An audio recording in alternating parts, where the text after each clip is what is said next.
تو رب اس کا ہو جاتا ہے۔ پھر اگر وہ رب کے حضور کوئی قسم ڈال دے، حضور فرماتے ہیں اللہ ان کی قسم کو نہیں موڑتا، قسم کو پورا کر دیتا ہے۔ یہ وہ لوگ ہیں کہ جنہوں نے اپنی زندگیاں رب کے حضور اللہ کی عبادت کے اندر گزاری تھی اور لوگوں کو بتایا۔ اقبال نے کہا تھا تم نے پوچھی ہے امامت کی حقیقت مجھ سے، دعا ہے حق تجھے میری طرح صاحب اسرار کرے۔ یا ایھا الذین آمنوا اتقوا اللہ وابتغوا الیہ الوسیلۃ وجاہدوا فی سبیل اللہ لعلکم تفلحون۔ اللہ کے راستے کے اندر وسیلہ تلاش کرو۔ اب وہ وسیلہ کیا ہے؟ وہ بعض نے کہا کہ نمازیں ہیں، روزے ہیں، نوافل ہیں، عبادات ہیں۔ عبادات اللہ کے راستے کے اندر وسیلہ ہیں، لیکن اس آیت کے اندر عبادت مراد نہیں ہے۔ یا ایھا الذین آمنوا اتقوا اللہ، اے ایمان والو اللہ سے ڈر جاؤ۔ تو تقوی کا بنیادی جو نتیجہ ہے وہ عبادت ہے، تو عبادت تو تقوی میں ہی حاصل ہوگی۔ پھر کیوں کہا گیا کہ آگے وسیلہ تلاش کرو؟ اب وہ وسیلہ کیا ہے؟ اللہ اکبر۔ تو حضرت شیخ جلال الدین رومی علیہ رحمہ فرماتے ہیں اس وسیلے سے مراد شیخ کامل کی صحبت ہے۔ جب تم کسی شیخ کامل کی صحبت میں بیٹھو گے، اس کی صحبت تم پہ رنگ چڑھائے گی، اور یہ صحبت کا اثر ہوتا ہے۔ اور شیخ ہر بندے کو قریب نہیں کیا کرتے۔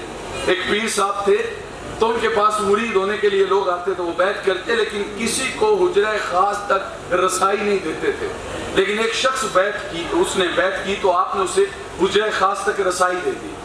دوسرے مریدوں نے اعتراض کیا، انہوں نے کہا حضرت یہ کیا بات ہوئی؟ کسی کو 6 سال، کسی کو 12 سال، کسی کو 20 سال ہو گئے بیعت ہوئے، لیکن وہ حجرہ خاص تک نہیں آ سکا، تو اس کو 6 ماہ بھی نہیں ہوئے آپ نے اپنی قربت دے دی۔ تو انہوں نے کہا جواب بعد میں دوں گا، پہلے چند چھریاں اور مرغیاں لے کے آؤ۔ وہ لے کے آئے تو سب کے ہاتھ کے اندر ایک ایک چھری اور ایک ایک مرغی پکڑائی۔ کہا بیٹا ایسی جگہ پہ ذبح کر کے آؤ جہاں کوئی دیکھے نہیں۔ کوئی گھنٹے میں آ گیا، کوئی آدھے گھنٹے میں آیا، کوئی 2 گھنٹے میں آ گیا، لیکن جسے قربت خاص نصیب ہوئی تھی وہ عصر کے وقت آیا اور مرغی بھی زندہ پکڑی ہوئی تھی۔ تو دوسرے مسکرانے لگے، انہوں نے کہا دیکھو اس کو کوئی ایسی جگہ ہی نہیں ملی جہاں پہ یہ مرغی کو ذبح کرتا۔ تو حضرت نے کہا بیٹا میں نے کہا تھا کہ ذبح کر کے لانا۔ کہا جی آپ کا حکم تھا ذبح کرنا، لیکن ساتھ شرط یہ تھی ایسی جگہ پہ ذبح کرنا جہاں کوئی دیکھے نہیں۔ میں جہاں بھی جاتا تھا میرا رب مجھے دیکھ رہا تھا۔ کہا یہی وجہ ہے کہ میں نے اس کو قربت عطا کر دی۔ تو پیر کا کام تو مرید کا دل صاف کرنا تھا، لیکن دل صاف نہیں کیا جاتا، نذرانے بٹورے جاتے ہیں۔ اور آج تصوف کو اتنا گدلا کر دیا گیا، کیا سمجھا جاتا ہے کہ جو نمازیں پڑھتا ہے وہ تو خشک ہے، اور جو ایک جگہ پہ لگ کے بیٹھ جائے جس کے بدن سے بدبو آ رہی ہو اور جو تعفن زدہ لباس پہنے وہ پہنچی ہوئی سرکار ہے۔ اور میاں صوفی کے تو رویے سے بھی خوشبو آتی ہے، صوفی کی تو گفتار سے بھی خوشبو آتی ہے، اور یہ گالیاں بکنے والا، یہ بددعائیں دینے والا، یہ بالوں کی مینڈیاں بنانے والا، 6 ماہ غسل نہ کرنے والا، یہ اللہ کا ولی کیسے ہو گیا؟ یہ اللہ کا ولی نہیں ہو سکتا۔ آج سمجھا جاتا ہے شاید بے پردہ خواتین کے ہجوم کے اندر محفل بپا کرنے کا نام تصوف ہے، یا ڈھول کی تھاپک پہ ناچنے کا نام تصوف ہے، یا لوگوں سے نذرانے وصول کرنے کا نام تصوف ہے، یا لوگوں کی عقیدتوں سے کھیلنے کا نام تصوف ہے۔ تو اقبال سے پوچھتے ہیں، اقبال کہتا ہے فقر اڑیاں گرمی بدر و حنین، فقر اڑیاں بانگے تکبیر حسین، فقر قرآن احتساب ہست و بود، نیر باب مستی و رقص و سرود۔ اقبال کہتا ہے اگر مجھ سے پوچھتے ہو تو ڈول کی تھاپک پہ ناچنے کا نام تصوف نہیں ہے، بے پردہ خواتین کے اندر بیٹھ کے دم کرنے کا نام تصوف نہیں ہے۔ تصوف دیکھنا ہے تو کربلا کے تپتے ہوئے ریگزار کے اندر حسین ابن علی کی للکار کو دیکھ لو، جو جبر کے مقابلے میں کھڑا ہو کے نظر آتی ہے۔ تصوف تو یہ ہے، بھلا حجرہ فاطمہ سے بڑا حجرہ بھی کوئی زمانے پہ آئے گا؟ امام حسین سے بڑا سجادہ بھی کوئی دنیا پہ آئے گا؟ کیا علی اصغر سے زیادہ قیمتی خون بھی زمانے پہ کسی کا تھا؟ لیکن تصوف تو یہ تھا کہ جب ضرورت پڑی تو 6 ماہ کا بچہ بھی لے کے میدان میں نکلے، جوان اکبر لے کے میدان میں نکلے اور اپنی جان کا نذرانہ بھی پیش کیا۔ لیکن یہاں پہ سمجھا جاتا ہے شاید نذرانے لے لیں، طرح طرح کے کھانے کھا لیں اور حجرہ نشین ہو کے بیٹھ جائیں تو یہ تصوف ہے۔ کا یہ تصوف نہیں ہے، یہ تصوف کے نام پہ ہونے والی خرافات ہیں۔ اور اگر آپ میرے سے پوچھیں کہ فقر کیا ہے. تصوف کا دوسرا مطلب آپ دوسرا لفظ استعمال کر لیں فقر کا. اور فقر کیا ہے؟ فقر ایک محاسبہ نفس کا نام ہے اور یہ بڑی مشکل کے ساتھ ریاضت کے ساتھ حاصل ہوتا ہے. لیکن آپ کہیں کہ جناب وقت مختصر ہے, گفتگو بھی لمبی نہیں ہونی چاہیے اور ہمارے پاس اتنا وقت بھی نہیں, بچوں کا پیٹ بھی پالنا ہے, کام کاج پہ بھی جانا ہے, لیکن پھر بھی ہم وہ فقر حاصل کرنا چاہتے ہیں کہ جو فقر آمنہ کے لال ہمیں دے کے گئے تھے. تو وہ فقر کیسے حاصل ہوگا؟ تو کہا دو چیزیں ذہن میں رکھ لو. آدھا فقر بھوکے کو کھانا کھلانا ہے اور آدھا فقر ننگے کو لباس پہنانا ہے. اگر یہ دو چیزیں تمہارے وجود کے اندر آ گئیں تو تمہیں فقر کی دولت سے مالا مال کر دیا جائے گا. خواجہ نظام الدین اولیاء نے اپنی خانقاہ کے باہر لکھ کے لگوایا تھا, آنے والے سے ذات نہ پوچھی جائے, آنے والے سے پوچھا جائے اسے حاجت کس چیز کی ہے اور جو حاجت ہے وہ پوری کر دی جائے. اور جب اس کی حاجت پوری ہوگی تو یہ ہو نہیں سکتا کہ وہ آپ کی بات کو تسلیم نہ کرے. اور مزارات پہ چادریں چڑھانا ہم اس کے قائل ہیں, ہم انکار نہیں کرتے, لیکن یار اعزاز کے لیے ایک چادر بھی تو کافی ہے. چادر پہ چادر چڑھانے کا نام کیا ہے؟ اس کو کس چیز کا آپ نام دیں گے؟ وہ بادشاہ کے دربار کے اندر ایک فقیر آیا نا تو آگے کہنے لگا, فقیروں کی رمز اپنی ہوتی ہے, یہ بات کرتے ہوئے ڈرتے نہیں ہیں. بادشاہ نے مجذوب سے کہا کہ میں اللہ سے ملنا چاہتا ہوں تو مجھے کوئی راستہ بتا کہ میں رب سے ملاقات کر لوں. تو بادشاہ نے کہا کہ مجھے کوئی راستہ بتا. تو مجذوب نے کہا بادشاہ پھر کبھی بتاؤں گا. ہر بندے کو ایک جیسا جواب نہیں دیا جاتا.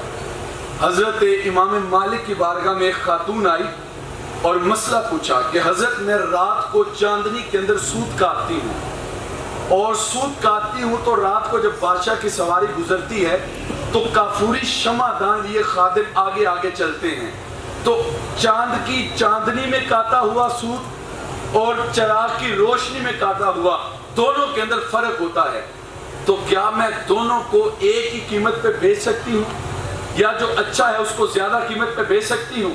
تو امام فرمانے لگے پہلے مجھے اپنا نام بتاؤ. کہا حضرت سائل سے اس کی ذات نہیں پوچھی جاتی, سائل کو اس کے سوال کا جواب دیا جاتا ہے. کہا کبھی کبھی سائل کی ذات سے مسئلے کی نوعیت بدل جاتی ہے, تمہیں نام بتانا ہوگا, جواب بعد میں دوں گا. کہا حضرت اگر پوچھنا چاہتے ہو اور پوچھنا لازم ہے تو پھر سنو, میں بشر حافی کی بہن لگتی ہوں. کہا لوگوں کے لیے جائز ہے, تمہارے لیے جائز نہیں ہے. ہر شخص کو ایک طرح کا جواب نہیں دیا جاتا. بادشاہ نے کہا میں رب سے ملنا چاہتا ہوں. کہا بادشاہ پھر کبھی بتاؤں گا. بادشاہ رات کو اپنے چوارے کے نیچے لیٹا ہوا تھا اور آرام کر رہا تھا اپنے محلے کے اندر, تو چھت سے کسی کے چلنے کی آواز آئی. تو بادشاہ کو بڑا غصہ آیا کہ رات کے اس وقت کس کی جرت کے بادشاہ کے آرام کے اندر خلل ڈالے. بادشاہ باہر نکلا اور کڑک دار لہجے میں کہا یہ کون گستاخ ہے؟ تو مجذوب سامنے ہوا تو کہنے لگا بادشاہ سلامت میں ہوں. تو بادشاہ کا سارا غصہ کافور ہوا کہ یہ تو مجذوب ہے, دیوانہ آدمی ہے. تو بادشاہ ہنس کے کہنے لگا کہ تو رات کے اس وقت چھت پہ کیا کر رہا ہے؟ تو کہنے لگا بادشاہ سلامت میرا اونٹ گم گیا ہے, میں وہ اونٹ تلاش کر رہا ہوں. تو بادشاہ مسکرا کے کہنے لگا کبھی چھتوں پہ بھی اونٹ ملتے ہیں؟ تو مجذوب کہنے لگا بادشاہ اگر چھتوں پہ اونٹ نہیں ملتے تو نرم و نازک بستر پہ رب بھی نہیں ملتا. اگر رب کو تلاش کرنا ہے تو یہ بستر چھوڑنے پڑیں گے. تو یہ وہ لوگ تھے کہ جنہوں نے اللہ کے نام پہ سب کچھ چھوڑا تھا. تو مجذوب بادشاہ کے دربار میں آیا اور آگے کہنے لگا بادشاہ سلامت اگر میں مر جاؤں, اگر آپ میری یہ بات سمجھیں تو مجھے تمہید دینے کی ضرورت نہیں, میں اپنی گفتگو کے اختتام کی جانب بڑھتا ہوں. کہا بادشاہ اگر میں تیرے دربار میں مر جاؤں تو میرے ساتھ کیا سلوک کرے گا؟ تو بادشاہ نے کہا کہ اگر تو میرے دربار میں مر گیا تو ظاہر سی بات ہے میں تجھے غسل دینے کا حکم دوں گا, تجھے کفن دوں گا, عمدہ لباس پہناؤں گا اور تجھے سپرد خاک کروں گا. تو وہ رو کے کہنے لگا بادشاہ جب میں مر جاؤں گا اور مجھے تو بسیدہ کپڑوں میں بھی دفنا دے گا تو قبر کے اندر کو مجھے دیکھے گا نہیں, مجھے مرنے کے بعد ننگا دفنا دینا, مجھے زیادہ ضرورت لباس کی اب ہے, اب مجھے کفن دے دو. تو جو ننگے زمانے پہ پھرتے نظر آتے ہیں, جو بیچارے مفلس لوگ ہیں, کبھی ان کی حاجت کے لیے نکلو, کبھی ان کی مدد کے لیے نکلو اور کبھی ان کی حاجت کو پورا کر کے دیکھو, پھر دیکھنا رب تمہاری دعائیں قبول کرتا ہے کہ نہیں کرتا. آؤ تمہیں زمانے کا سب سے بڑا صوفی جو صحبت رسول کا صوفی تھا، جو تربیت رسول کا صوفی تھا، اور جس نے 3 راتیں خلوت کے اندر حضور کے ساتھ گزاری تھی. اور صوفیاء فرماتے ہیں حضور نے ان 3 راتوں میں اپنے دل کی ساری توجہ ابو بکر صدیق کے دل پہ ڈالی تھی، اور پھر اس توجہ سے جو حضرت ابو بکر صدیق رضی اللہ تعالی عنہ کا وجود نکھر کے زمانے کے سامنے آیا، پھر اس وجود نے زمانے کو کیا دیا وہ آپ سب جانتے ہیں. لیکن ایک پہلو آپ کی نظر کر کے میں اپنی گفتگو کو سمیٹنا چاہوں گا. حضرت عمر فاروق رضی اللہ تعالی عنہ کہتے ہیں کہ حضرت ابو بکر صدیق رضی اللہ تعالی عنہ کا دور خلافت تھا، تو میں نے بیت المال کے اندر رجسٹر دیکھا جس کے اوپر بیواؤں کے نام لکھے ہوئے تھے، اور ان کے آگے ان کے کفیلوں کے نام لکھے ہوئے تھے کہ فلاں بیوہ کا خرچہ فلاں کے ذمہ. ظاہری بات ہے کہ اس کے بچے یتیم ہیں، سر پہ خامد کا سایہ کوئی نہیں اور کوئی اس کا بوجھ اٹھا لے. اچھا، یہاں پہ رک کر کے آپ سے ایک بات کہنا چاہوں گا اور آپ کی بھرپور توجہ. اللہ دیتا سب کو ہے لیکن لیتا کسی کسی سے ہے. ہر بندے کو رب یہ توفیق نہیں دیتا وہ اس کے راستے میں خرچ کر دے. اور حضور فرماتے ہیں مجھے بچے بڑے ہی پسند ہیں. صحابہ نے پوچھا حضور کیوں؟ فرمایا وہ رو کے رب سے وہ رو کے اپنے والدین سے ہر بات ہی منوا لیتے ہیں. کاش تمہیں بھی رونے کا سلیقہ آتا ہوتا، تمہاری دعائیں کبھی بھی رد نہ ہوتی. ایک مجذوب تھا تو اس کی عادت تھی کہ جب بھی کوئی اس کے پاس جاتا تو بغیر اسے کھلائے کچھ واپس نہیں بھیجتا تھا. اور یہ فقیر کی رمز ہوتی ہے. اٹ کھڑکے دکڑ وجے تتا ہوئے چلا، اون فقیر کھا کھا جامر راضی ہوئے بھلا. فقیر تو کھلا کے راضی ہوتا ہے، اور جو دونوں ہاتھوں سے لوٹتا ہو وہ فقیر کب کا بنا. سکندر خوش نہیں ہے لوٹ کر دولت زمانے کی، سکندر خوش نہیں ہے لوٹ کر دولت زمانے کی، کلندر دونوں ہاتھوں سے لٹا کے رقص کرتا ہے. فقیر تو لٹا کے راضی ہوتا ہے، تو ان کی عادت تھی کہ وہ جو بھی آتا کھانا کھلاتے. ان کا آخری وقت آیا تو جو قرضہ جنہوں نے وصول کرنا تھا وہ آ کے کھڑے ہو گئے کہ بابا چلا گیا تو قرضہ بھی چلا گیا، کون دے گا؟ کہا بابا ہمیں قرضہ واپس کرو. تو بابا کہتا ہے کہ پتر جب آئے گا تو میں تمہیں دے دوں گا. اب ان کو یہ فکر تھی کہ بابا چلا گیا تو قرضہ چلا جائے گا، اور بابے کو یہ فکر تھی میرے دروازے پہ آ کے کھڑے اور بھوکے کھڑے ہیں، ابھی تک میں نے کھلایا کچھ نہیں. تو ایک بچہ آیا، وہ چھابڑے کے اندر پتیسا لگا کے بیچ رہا تھا. بابا نے اشارہ کیا، کہا پتر قریب آ. تو بچہ قریب آیا تو کہا یہ سارا پتیسا ان کے اندر بانٹ دے.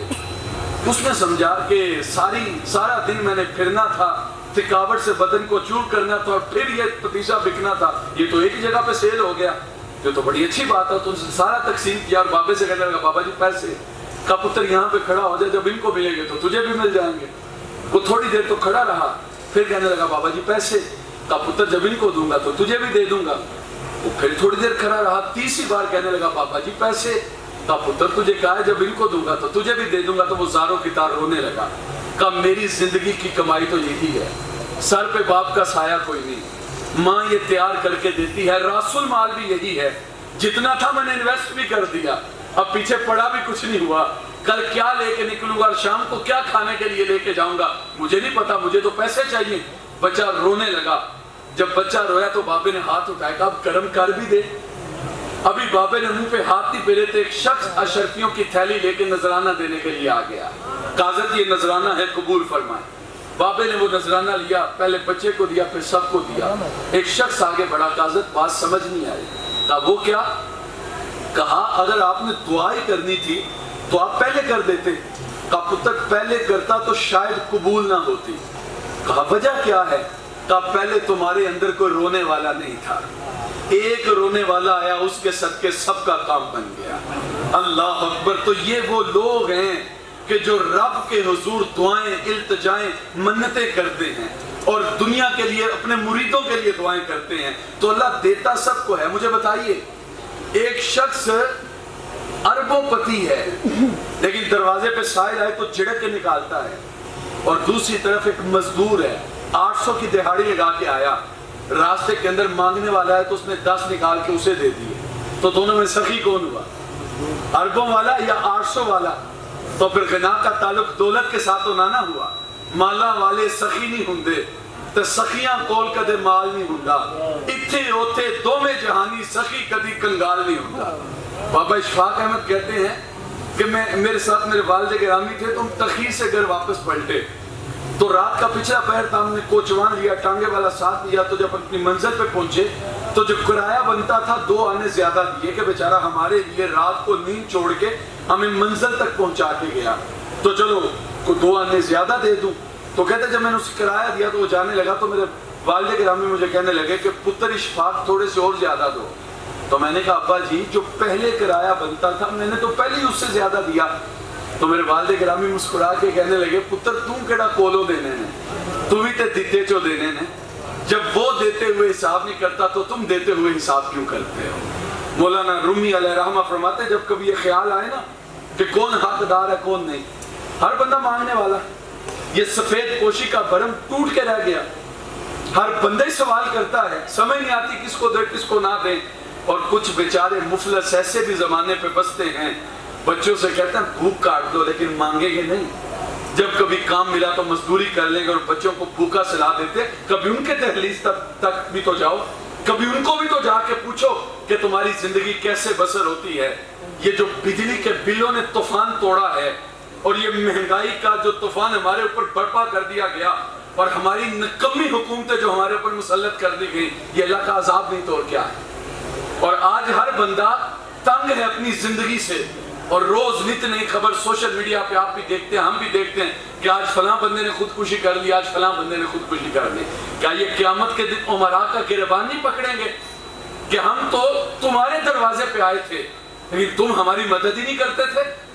ایک خاتون کا, اور یہ میں آپ کو یہ کہانی ایک ذوف الاعتقادی قصہ نہیں ہے, یہ حقیقت آپ کے سامنے رکھ رہا ہوں. ایک خاتون تھی, اس کا بیٹا فوت ہو گیا تو لوگوں نے, وہ یتیم تھا, اس کو کھانا دیا, 3 وقت اس کے گھر کھانا جاتا رہا, 3 دن تک جاتا رہا. یہ جس شفاف معاشرے کے اندر میں اور آپ جی رہے ہیں, میرے سے ناراض نہ ہوئیے گا, یہ تو وہ معاشرہ ہے جہاں یہ ثابت کرنے کے لیے کہ میں بیمار ہوں پہلے مر کے دکھانا پڑتا ہے, پھر لوگ مانتے ہیں یہ بیمار ہے. وگرنہ لوگ کہتے ہیں یہ تو ڈرامے کرتا ہے, اس کا تو کاروبار یہ ہے. کوئی ماننے کے لیے تیار نہیں ہوتا. اللہ اکبر. کبھی یہ خیال آئے کہ کون حقدار ہے کون نہیں, تو ایک نظر اپنے اندر اتر کے دیکھنا, جتنا رب نے تمہیں دیا کیا تم اس کے حقدار ہو؟ جب وہ دیتے ہوئے حساب نہیں کرتا تو تم دیتے ہوئے حساب کیوں کرتے ہو؟ ایک خاتون تھی, بیوہ تھی, یتیم بچہ فوت ہو گیا, 3 دن تک اس کے گھر میں کھانا جاتا رہا. اور پھر محلے کے عمراء بھی اٹھے اور لوگوں کو بتانے کے لیے کہ ہم بڑے سخی ہیں, بڑے اچھے لوگ زمانے پہ موجود ہیں, میں انکار نہیں کرتا, لیکن جو زمانے پہ ہو رہا ہے اس کی نشاندہی ایک آٹے کا تھیلا, 7-10 فوٹوگرافر کھڑے ہیں تصویر لینے کے لیے. یہ غریب کی مدد ہو رہی ہے, یہ غریب کی غربت کا اشتہار لگایا جا رہا ہے. پھر وہ عمراء اٹھے کہ ہم بڑے سخی ہیں, ان کے گھر کھانا پہنچاتے ہیں. تو 3 دن تک کھانا آتا رہا. اور پھر چند دن گزرے تو اس کی چھوٹی بیٹی تھی, وہ ماں سے لپٹ کے کہنے لگی امی میرا دوسرا بھائی کب مرے گا؟ تو ماں کو بڑا تعجب ہوا, کہا بیٹا بہنیں تو ویروں کا مان ہوتی ہیں, یہ تو سسرال کے اندر دکھ بھی کاٹ لیں لیکن کبھی بھائی کو آ کے اپنی حالت نہیں بتاتی. یہ تو رات کے پچھلے پہر کروٹ بھی بدلیں تو بھائیوں کے لیے دعا کرتی ہیں.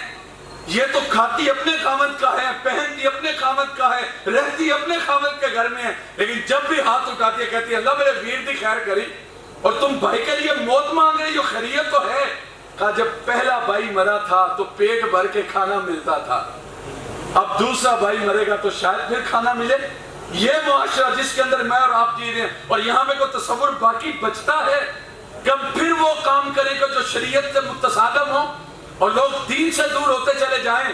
تو میری بات لمبی نہ ہو, حضرت عمر فاروق کہتے ہیں کہ ایک بیوہ کا نام میں نے دیکھا, اس کے آگے کسی کا نام نہیں لکھا تھا. میں نے کہا چلو اس کی کفالت میں اپنے ذمہ لیتا ہوں.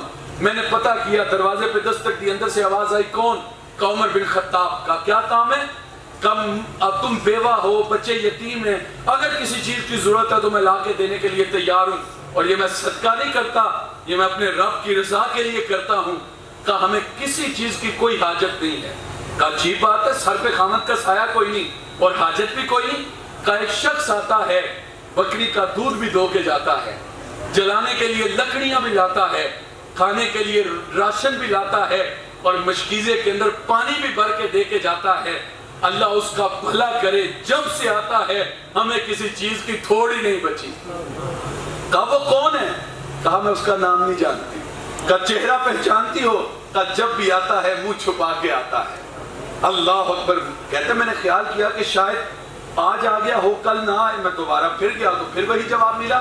کہتے میں نے پوچھا کب آتا ہے؟ کہا رات کے پچھلے پہر آتا ہے، تہجد کے لمحوں میں آتا ہے۔ کہتا میں ایسی جگہ پہ کھڑا ہوا کہ جہاں سے میں آنے والے کو دیکھ لوں اور وہ مجھے نہ دیکھ سکے۔ ایک شخص آیا اور چادر کی بکل کی ہوئی تھی، جب کام کر کے اس گھر کی ذمہ داریاں پوری کر کے واپس پلٹنے لگا تو میں نے کڑک دار لہجے میں کہا جانے والے ٹھہر، تو کون ہے؟ تو کہتے اس کے قدم وہیں پہ جم گئے۔ میں نے سمجھا کہ شاید کڑک دار آواز سے ڈر گیا ہو، میں قریب ہوا تو میں نے اس کے چہرے سے چادر پلٹی، میرے پاؤں تلے سے زمین نکل گئی۔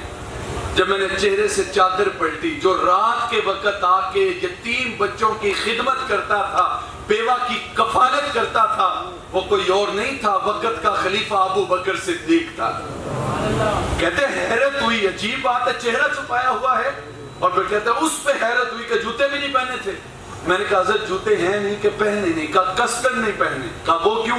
کہا عمر یہ وقت لوگوں کے آرام کرنے کا ہے، میری عبادت کرنے کا۔ میں نہیں چاہتا سارے دن کی مزدوری سے تھکے ہوئے لوگ جب اپنے بستروں پہ آئیں اور ابو بکر عبادت کے لیے نکلے اور ابو بکر کے پاؤں کے اندر پہنے ہوئے جوتے کی آہٹ کی وجہ سے کسی کی نیند کے اندر خلل آئے۔ کہا حضرت غریب کی مدد کرنے کے لیے سارا دن پڑا تھا، رات کا یہ پہر کیوں؟ اور صرف اتنا حصہ منتخب کیوں کیا اور چہرہ کیوں چھپایا؟ یہ تو سرعام کرنا چاہیے تھا، لوگوں کو پتہ چلتا، لوگوں کو ترکیب دی جاتی، لوگ نیکی کی طرف بڑھتے۔ کہا عمر میرے نبی نے کہا تھا ابو بکر کچھ نیکیاں ایسی کر لینا جسے صرف تو جانتا ہو یا تیرا رب جانتا ہو۔ تو کہا میں تو اپنے لیے آخرت کا سامان اکٹھا کر رہا ہوں۔ تو یہ صوفی کی رمز تھی، یہ صوفی کی کیفیت تھی، یہ صوفی کا حال تھا۔ اور جب صوفی بن جائے، رب کے نام پہ زندگی گزار دے، پھر اللہ نوازتا کتنا ہے۔ بات بڑی لمبی ہوگی، مختصر بات آپ کی نظر کر کے میری گفتگو اپنے اختتام کو، جب کوئی رب کا ہو جاتا ہے تو پھر رب اس کا ہو جاتا ہے۔ ایک مجذوب شخص تھا، لکڑی کے کھڑاؤں پہنے ہوئے تھے اور بازار سے گزر رہا تھا، اور جب بازار سے گزر رہا تھا تو تازہ تازہ بارش ہو رہی تھی۔ ایک حلوائی نے دکان کھولی، صبح کا وقت تھا، اور اس نے کہا بابا جی 2 لمحوں کے لیے اندر آئے نا۔ تو بابا نے کہا پتر کیا کام ہے؟ کہا صرف 2 لمحوں کے لیے۔ تو بابا اندر گیا تو دکان پھر گندی ہو گئی۔ بابا نے کہا پتر گندی ہو گئی، کہا دوبارہ صاف کر دوں گا، کوئی بات نہیں۔ دودھ پلایا اور کہا بابا جی دعائے برکت دے۔ بابا نے دعائے برکت دی اور چلا گیا۔ آگے گیا تو راستے کے اندر سیڑھیوں پہ ایک خاتون اپنے یار کے ساتھ بیٹھ کے موسم کا لطف کشید کر رہی تھی۔ بابے کے کھڑاؤں سے چھینٹا اڑا اور اس کی محبوبہ کے کپڑوں پہ گرا۔ اس کو غصہ آیا اور اس نے آ کے ایک تھپڑ رسید کیا۔ کہا فقیر بنے پھرتے ہو، چلنے کی تمیز بھی نہیں۔ کہا کیا ہوا؟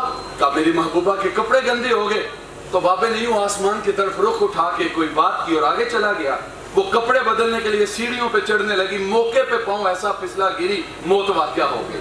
شور مچ گیا، فقیر نے بد دعا دی تھی، قیمتی جان ضائع ہو گئی۔ ابھی شہر نہیں عبور کرنے پایا تھا، پکڑ دیا گیا، قاضی کی خدمت میں آیا۔ قاضی نے کہا فقیر بنے پھرتے اور تھپڑ کھانے کی صلاحیت بھی نہیں ہے۔ کہا کیا ہوا؟ کہا تو نے بد دعا دی، قیمتی جان چلی گئی۔ کہا واللہ میں نے کوئی بد دعا نہیں دی۔ کہا پھر آسمان کی طرف منہ کر کے کہا کیا تھا؟ کہا میں نے تو کہا تھا مالک تیری قدرت، کہیں سے دودھ پلواتا ہے، کہیں سے تھپڑ کھلواتا ہے۔ لطف سجن دم بدم، کارے سجن گاہ گاہ، انج بھی سجن واہ باتے، انج بھی سجن واہ باتے۔ فقیر صرف لے کے راضی نہیں ہوتا، وہ دے کے راضی ہو۔ مالک تو جس حال میں رکھے۔ حسین ابن علی کربلا کے میدان میں آئے اور سب کچھ لٹا کے کہنے لگے مالک دیکھ، جو چل کے آ سکتے تھے وہ چل کے آئے، جو چل کے نہیں آ سکتے تھے حسین اپنے ہاتھوں پہ اٹھا کے لے کے آیا۔ نبی کا نواسا، 3 دن کا پیاسا، بچے کٹا کے، جوان لوٹا کے، سب کچھ تیری راہ میں پیش کر کے، اپنی جان کا نذرانہ دے کے حسین تیرے پہ راضی ہے۔ مالک تو بھی بتا تو حسین پہ راضی ہوا ہے کہ نہیں ہوا ہے؟ تو فقیر تو ہر رضا میں راضی ہوتا ہے۔ میں نے تو کہا تھا مالک تیری قدرت، کہیں پہ دودھ پلواتا اور کہیں پہ تھپڑ کھلواتا ہے۔ تو کہا پھر جان کیوں گئی؟ اس نے کہا قاضی صاحب بات سیدھی سیدھی ہے، آپ کی عقل میں نہ آئے تو میں کیا کروں؟ کہا وہ کیا؟ کہا آپ نہیں سمجھے گے، اصل یہ یاروں یاروں کی لڑائی ہے۔ کہا وہ کیسے؟ کہا میرے پاؤں کے کھڑاؤں سے ایک چھینٹا اڑا، اس کی محبوبہ کے کپڑوں پہ گرا، اس کے یار کو غصہ آیا، اس نے آ کے مجھے تھپڑ مارا، پھر میرے یار کو بھی غصہ آ گیا۔ تو جو اس کا یار کر سکتا تھا اس نے کیا، میرا یار تو علی کل شیء قدیر ہے۔ تو کہا جو رب کا ہو جائے پھر رب اس کا ہو جاتا ہے، جو اللہ کے حکموں کے مطابق زندگی گزارے پھر اللہ ان کی دعائیں رد نہیں کرتا۔ اللہ کی بارگاہ میں دعا ہے اللہ ہمیں بزرگان دین کی قبور پہ جا کے حقیقی معنوں میں نور کشید کرنے کی اور ایمان کی دولت کشید کرنے کی توفیق نصیب فرمائے۔ وآخر دعوانا الحمدللہ۔